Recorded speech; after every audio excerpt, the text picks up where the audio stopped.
episode of Beyond the Struggle.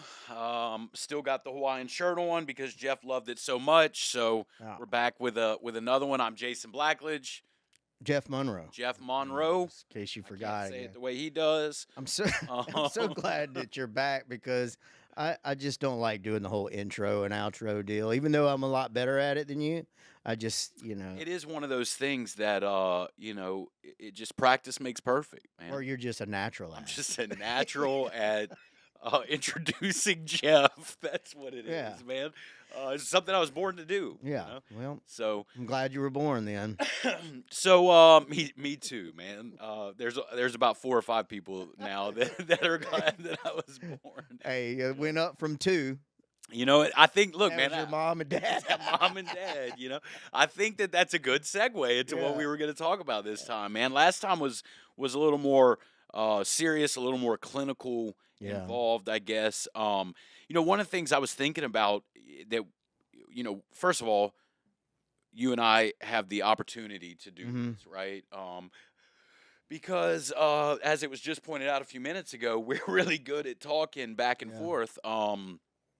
But the opportunity to do this, I think a lot of times what we talk about, though, is whether it be like going into treatment, Mhm. while in treatment, right outside Yeah, of we treatment. talk about treatment center and stuff a lot. Yeah. But I mean, hence, that's Yeah, what we do, right? Look, and I understand Woodlake it, but podcast. like Beyond the Struggle, Yeah. by the way. But I just thought it would be interesting to talk a little bit, man, about maybe how do I say it?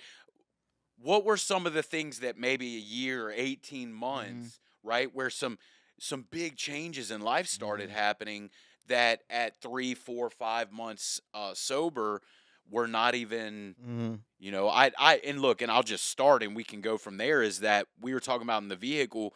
For me, it was funny how finances kind of Mhm. worked for me early on. Like, we were all talking about, like, in sober living, if I had $300 in the bank, I was rich. Yeah, You know what I yeah. mean, man? I'm set. Mhm. And then at about a year and a half, and life's changed. I'm not in sober living anymore. Some family stuff coming back, and all this, and all of a sudden, that same amount of money, and I'm just Mhm. don't know what I'm gonna do. Yeah.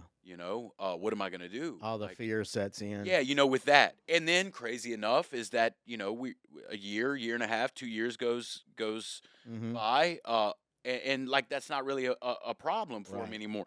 But there was, like, and if anybody knows, probably you more than anybody, there was a solid year of my life, like where that's all I could think about. And all I did was laugh, right? Yeah, and Yeah. and give me that, what do they say? Like, well, I don't know, did you pray about it, or whatever, kind of thing. That's, and so I just thought it'd be interesting to talk about some of that stuff. I guess maybe what are your experiences, with the financial stuff personally at Yeah. at still early recovery. Well, I think when it comes to like that financial fear or just fear in general, it's all based in a moment of time, right? And all our fears and all the financial insecurities are based in that moment, in that time, and what we're dealing with. Yeah. But it's here it's all relative, right? I may have this financial fear at 6 months, a year sober. Then I get into another lifestyle of living, start getting the family back, an apartment, a home, or something like that. And then you have a whole nother set. So it's like it's literally all based off in that moment of time. And that's why, like, in situations where like you came to me or other guys I work with or other people that come to me, I don't, I kind of laugh it off because I've been there, Yeah. right? And I know the struggle of dealing with that. Like I'm dealing with my own insecurities and financial stuff right now, Yeah. but I remember, getting out of treatment and all that and going into sober living where it was like you said, it's like, okay, I'm in sober living, I get my first job, I'm rich. Yeah. One is because I'm only paying, $100 something a week, and a $600 a month rent base, so I am able to have a little bit more, and I can buy my cigarettes, and I can put gas in my vehicle if you're fortunate enough to To have a have one. vehicle at that time, Yeah. and food, it may have been ramen noodles with some Doritos and mayo, Yeah, man. Yeah. they'll hook up, A but cheap. That's a cheap hookup. but You know. dude, I remember like I was happy though. Oh, for You know sure. what I mean? Like I was happy to be off the street. I was happy to be under a roof and in a bed. And I was so content with my ramen noodles, Yep. whatever the case may be, or the group of guys in the house, we pitch in together and get a little food and have, these big meals on the weekends or something like that. But I think and when I say it's relative, the fears are just based off of where you're at in At the life. time, yeah. And so I think something I told you, if I remember this correctly, when you were going through all that, I was like, man, a year from now, you're going to look back on that year and see and say, why was I even, worried? Hmm. Because so much can happen within a year's time. We look at time of like, okay, a year is so far out. There's so much that's got to be done and this and that, but it's really not. Yeah. And so much can happen. A lot can happen within 30 days. Yeah. A lot can happen within 2 months. In a year, so much can be accomplished. So why be so afraid and so much fear, when you don't know what's going to happen? I think, go ahead. I was gonna say, like, what you talked about a year is like when I'm looking forward Mhm. at a year, it seems like a long time. Yeah. Does that make sense? But when I'm looking back Yeah. on a year, it seems like Short it's periods. it's just strange how that perspective is different. It is. And Um, like the different changes in my life through this period of time that I've been in recovery, and I look back on those little times and I say little times because they were, it's hard to believe that I'm going on almost 11 Hmm. years, and everything that happened I still remember like it was yesterday. Yeah. And I look back on those things that happened and where I was so afraid of what life was about to hand me or take away from me. And I look back and I say, well, you know, everything happened the way it was supposed to happen. And that's what I try to tell you a lot is like, everything's going to happen the way it's supposed to happen, regardless whatever you try to do, Yeah. and that's what, I'm like, well, did you pray about it?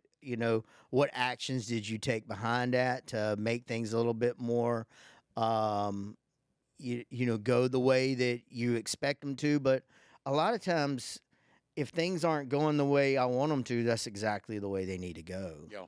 you know? One of I couldn't tell if I needed a cough or not, dude. Um, this is something that I wanted to talk about with you because I do Mhm. believe that our experiences with this were different Yeah, early on. absolutely. So for the person doing the damn thing, Hmm. right? Sober, went to treatment, IOP, all that kind of stuff, and then sober living, right? Yeah. When how how sober were you? How long? Like when did How you leave? sober was I? Yeah, when did you leave sober living? Like how was it? What was that? Because I think we differ in this experience. Yeah. Well, And I think that's a question mhm, a lot of people. I talk to guys a lot of time, like, how do I know? And and mhm. then I respond to just say, you'll know, You like that just, yeah, Yoda. you're But just, like, what was your experience with the leaving sober living and that kind of well, stuff? like, I moved from Monroe to come here. I had no idea what Hmm. sober living was. I think I mentioned this before. I thought it was like, the halfway house where, you're monitored by the police, yada yada yada. But when I got in it, it was the complete opposite. I found a group of guys that were trying to do the same thing, and I think I was in Oxford for a period of time. I think I was probably there for a year, Yeah. and then I started my job at Woodlake after right around a year sober. And that's when I started working with Kevin, and he saw what a great guy I was and what a great personality I had. And he asked me if I could manage Humble, he said. yeah, Very manage humble. some sober livings around in Baton Rouge and help him with. And I was like, yeah. So I ended up, living in one and then managing Yeah. one. And got the opportunity to kind of stay there as well. And I think I stayed in for about 2 years, Mhm. man, close to 2 years. And then an opportunity came up for me to, you know, kind of go out and move in with a friend of mine from Monroe had lived here at the Yeah. time, and I moved in with him, and things just kind of grew out from there. And I got in, and that's the thing, like the opportunities just kept popping Yeah, up, they dude. present And you didn't try to make the right, and opportunity. that's the thing. I think that's like what you say. That's how you know is because the opportunities present themselves, and you have to pray and you have to ask other people, is this the right thing to do? And I think, in some instances, but in other instances, I think the knowledge you get from other people, whether it's a sponsor, an old counselor or somebody that you really trust, and you kind of start getting the same things.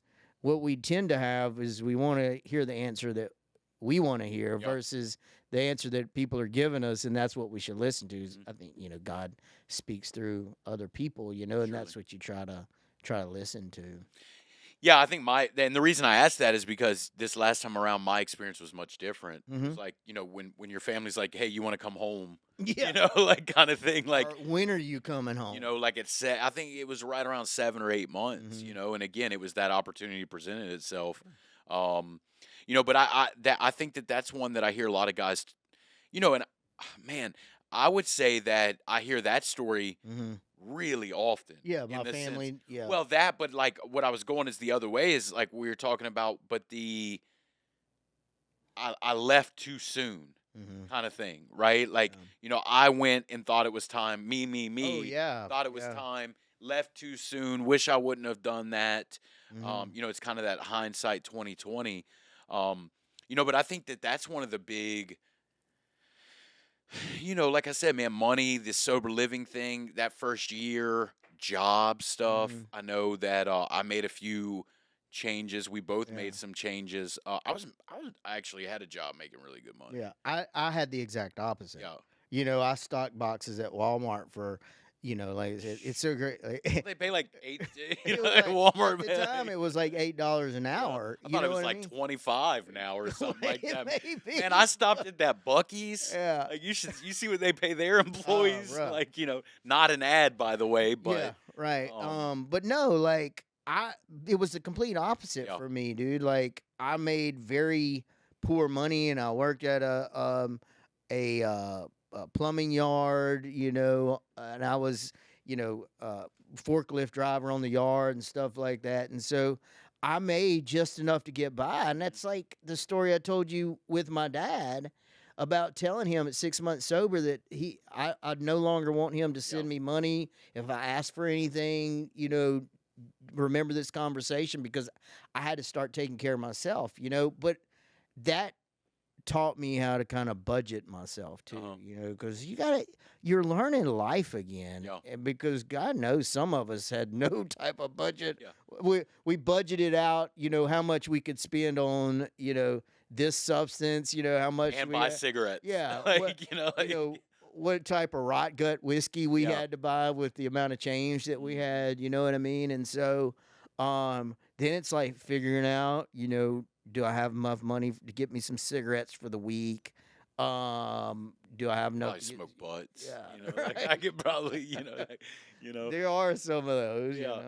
Um, and so yeah, the job thing, man, I think is an interesting. How do you look at that out of?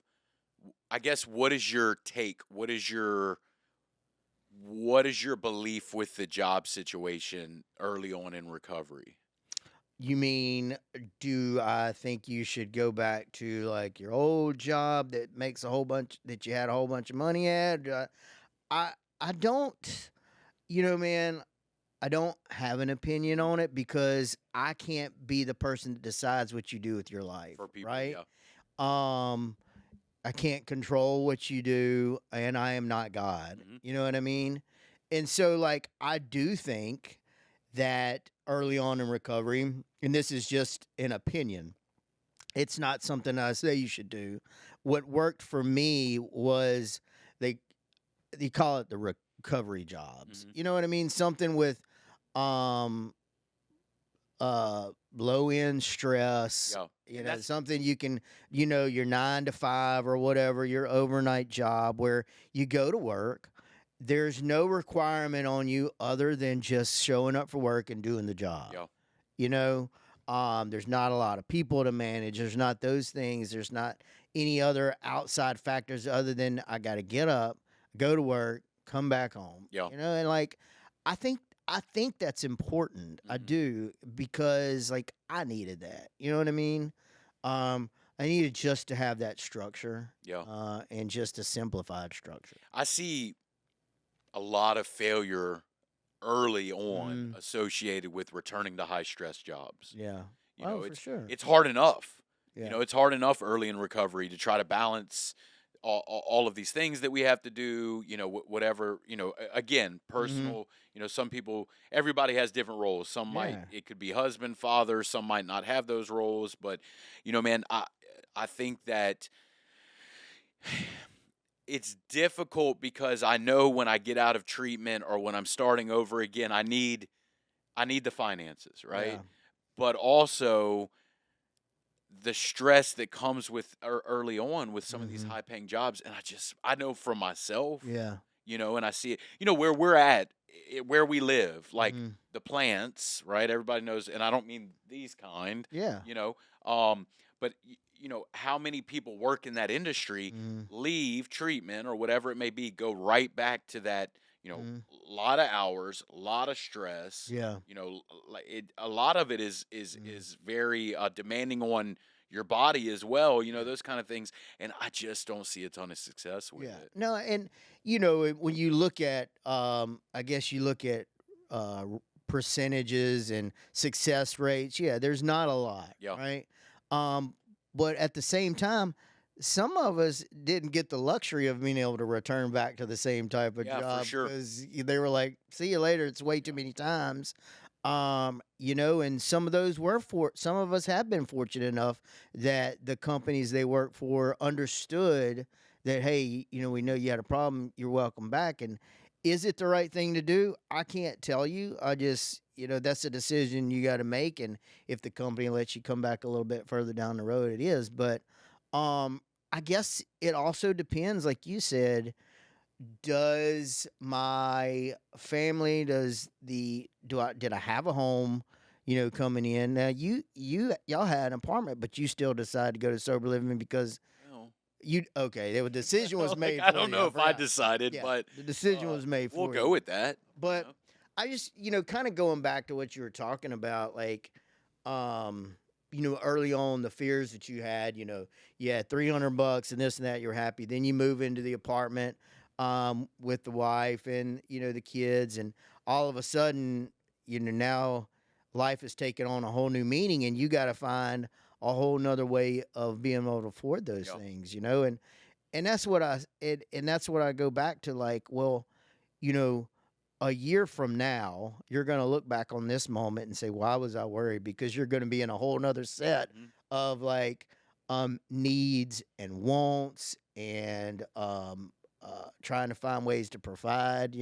Look, your recovery and the things you experienced was a little bit different than mine. yeah. I didn't buy my first home until I was like year 5, and I think you were close to year 2 or 3, right? I was 3 years, Yeah, 3 years man. So sober. like, Bought a house. That's and crazy. it bought a house, man. Like, and so you think about how stressed you were at that time, and then like I talk about this too, the manifestation of these things in your life, and trying to focus on those and what you want in life. And I'm able to look at that and see these times that I have thought about the things that I wanted in my life, um, and focused on that and was able to manifest those. And I look back, like, I remember thinking about wanting this, and I remember thinking about this being part of my life, and it happens, Yeah, and you're stressed over the little things in life, in these moments in time that we get so flustered about. And some people early on in recovery let that send them back Hmm. because they don't take the steps to understand why I have these fears, why I'm dealing with this resentment. I'm just going to carry these resentments and anger towards situations and people, and they don't come out on the other side. Yeah. You know? I think one of the things we both share though was like finding our career Yeah. in Mhm. sobriety. Mhm. And look, yes, we both work in the same field, but like, I think that you, I don't think that it's uncommon for people to maybe need to change a career Yeah. or find their career, like, it's like in recovery, while sober, that kind of stuff, and not being tied to, you and I talk Mhm. about this a lot, the past associations, the things that Mhm. I, being tied to this stuff from a life that I'm really trying to Yeah. change, Yeah. even when it comes to, my work, my career, and for me, talking about a few of these real life decisions that had to start being looked at, but at 6 months Right. sober, it Yeah. was not even like you said, man. I'm just like, Just living life, yeah, dude. like, Just it's like, and it was good. Like, man, I was in yeah. sober living. I had a very similar experience. I had a fantastic, I've had terrible experiences in sober living. Let's be Mhm. real, man. Yeah. You know, but my last one was a great experience. A lot of those guys are still sober today. Yeah. It was Good to fantastic hear. for me.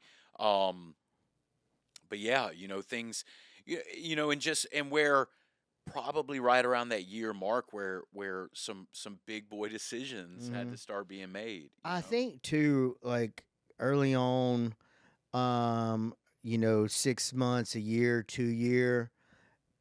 For me, like I was, a lot of people just try to find their purpose, Hmm. and I say this a lot of times to guys, and in a group, we're sitting here trying to find their purpose, but what my experiences was when I stopped trying to find my purpose, the purpose found me. Yeah.